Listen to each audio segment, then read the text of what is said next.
नमस्कार दोस्तों, आपको वसंत पंचमी के हार्दिक मंगल शुभकामनाएँ।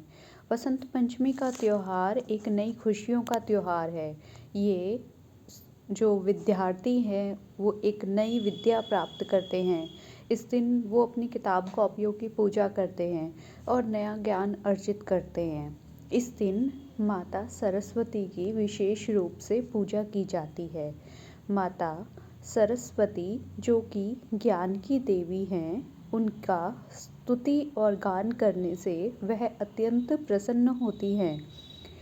इस दिन सुबह स्नान कर जो मुहूर्त होता है उसके अंदर आपको पूजा पाठ इत्यादि कर लेनी चाहिए।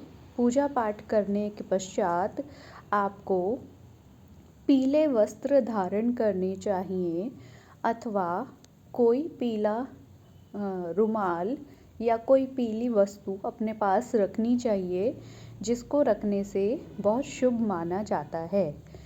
पीले रंग का विशेष रूप से वसंत पंचमी को ध्यान रखना चाहिए।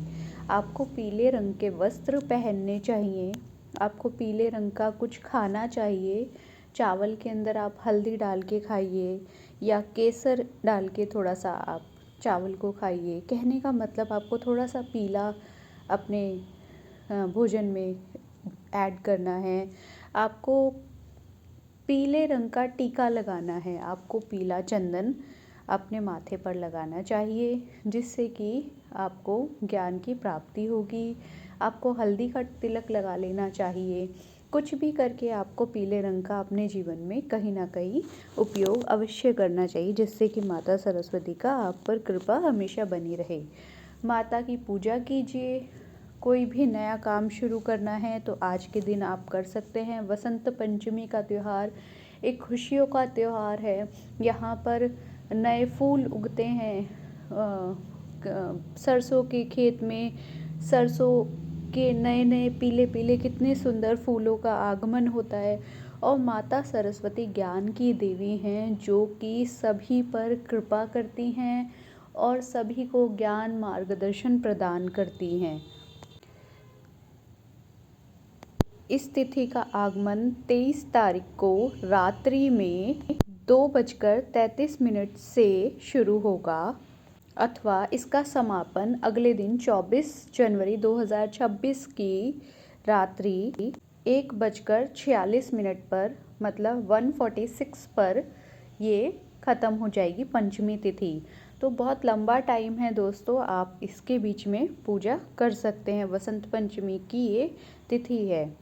6:38 से लेकर रात को 12 साढ़े 12 के बीच तक एक बहुत अच्छा मुहूर्त है दोस्तों।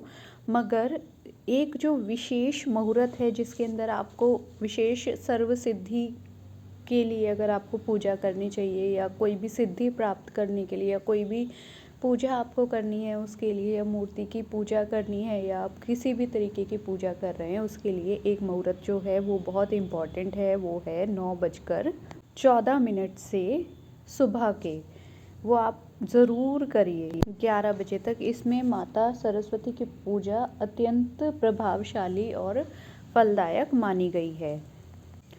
इस दिन अगर आप कोई यज्ञ इत्यादि करना चाहते हैं तो भी आप कर सकते हैं। इस दिन 4 विशेष बड़े मुहूर्त जो हैं वो आ रहे हैं। कोई सर्वार्थ सिद्धि के लिए है, कोई कामना पूर्ति के लिए है। तो जिस भी चीज़ के लिए है आप माता की स्तुति कीजिए और उनसे आशीर्वाद प्राप्त कीजिए। दोस्तों एक चीज़ का और आपको ध्यान रखना है, अगर आप कोई भी पूजा कर रहे हैं इस दिन तो आपको एक साथ वो जो भी मुहूर्त होगा उस दिन बैठना है। वस्त्रों का ध्यान रखना है, आसन पीला लेना है, इस चीज़ का ध्यान रखना है। पीला ही आप माता को भोग लगाइए। माता की प्रतिमा आप रखिए। माता की प्रतिमा को आप पंचामृत से स्नान कराइए। उसके बाद आप उनको भोग चढ़ाइए। पूजा इत्यादि करने के पश्चात माता की स्तुति कीजिए, माता के भजनों का गायन कीजिए और माता से प्रार्थना कीजिए कि हे माता सरस्वती, हमारे चारों तरफ अंधकार है अज्ञानता का। आप ज्ञान की देवी हैं, आप अज्ञानता को दूर करती हैं। हे माता सरस्वती, हमारे जीवन में जो भी अज्ञानता का अंधकार छाया हुआ है, आप उसको दूर करें और अपनी कृपा हम पर सदैव बनाए रखें। ऐसी आप प्रार्थना कीजिए और माता का आशीर्वाद प्राप्त कीजिए। जय माता।